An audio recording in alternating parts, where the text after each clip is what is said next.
So today we're going to go over how to submit an assignment through Canvas.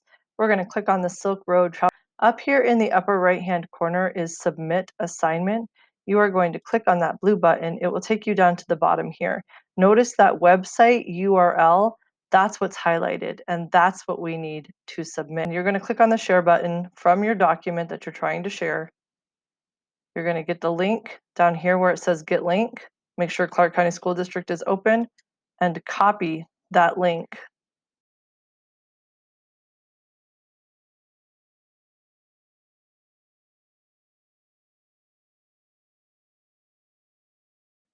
Then you're going to go back to your submit assignment.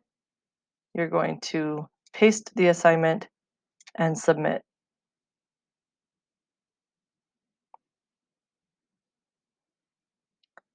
Once you've gotten it submitted, you can go into submission details and verify that yours came through. And there's a Silk Road activity. That's exactly how I see it on my side when it's done correctly. If you have any questions or concerns, please feel free to reach out, email, inbox on Canvas, remind, or during office hours so I can walk you through how to do it. Thanks so much.